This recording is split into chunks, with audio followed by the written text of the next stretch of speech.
November 1, 2008, nagsama sa iisang bubong sina Eric at Marie, hindi nila mga tunay na pangalan.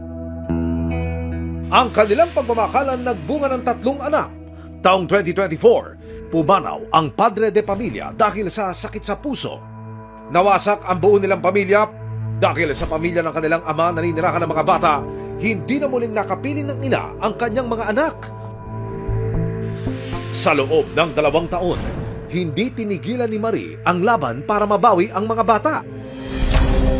Nito lang Enero, sa tulong ng Mangaldan Police Station at iba pang mga otoridad, maiuuwi na ni Marie ang mga anak sa kanyang bayan sa Mindanao.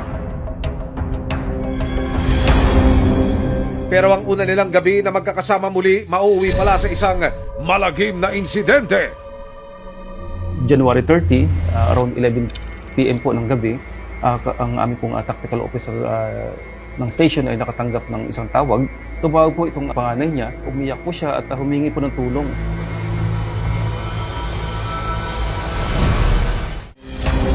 January 30, 2026, naibalik na rin sa kustodiya ng biyudang si Marie ang kanyang 2 anak, edad 16 at 9 na taong gulang matapos magkawalay ng 2 taon.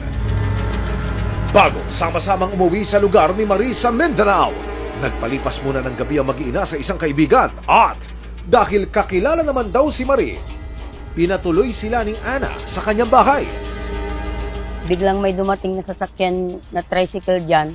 Sila palang nakasakay. Sabi niya, sis, sabi niya, makikituloy kami kasi lilipad na kami ng Zamboanga, sabi niya. Kasi yun yung araw daw na binigay yung 2 anak niya. Nakasimangot, ayaw mag-bless, ayaw magbigay galang. Sa kalaliman ng gabi, nagising na lang daw sina Ana at kanyang asawa nang marinig ang isang malakas na sigaw mula sa kwarto ng mag-iina. Wag! Bigla akong nagising. Binuksan ko yung ilaw, nakita ko na yung bata. Sinasaksak na yung ina. Wag! Hindi siya lumalabas. Ginawakan ko na yung 2 kanya. Kunin yung kutsilyo, ako. Nadatnan nila ang 2 balisa na menor de edad habang ang kanilang ina na si Marie duguan at tad-tad na ng saksak sa ulo, braso at katawan. Nang maagaw ni Sherwin ang patali mula sa 13 taong gulang na anak, agad na isinugod si Marie sa ospital. Habang ang mga bata naman dinala sa barangay at police station para sa nagawang karumal-dumal na krimen. Umiiyak yung babae, so ayaw namin sumama sa mama. Hindi naman sinasadya, sabi niya. Ang kitchen knife na ginamit may haba na mahigit 4 na pulgada. Bumaon ito sa ulo ng kanilang ina at dumaplis naman sa mukha, leeg at bisig ng biktima.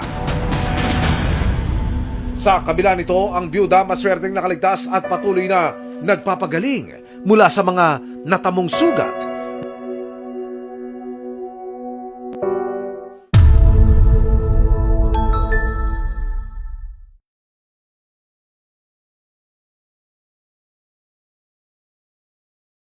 Maraming salamat sa panonood, mga kapuso. Para masundan ang mga reklamong nasolusyonan ng resibo, mag-subscribe lamang sa GMA Public Affairs YouTube channel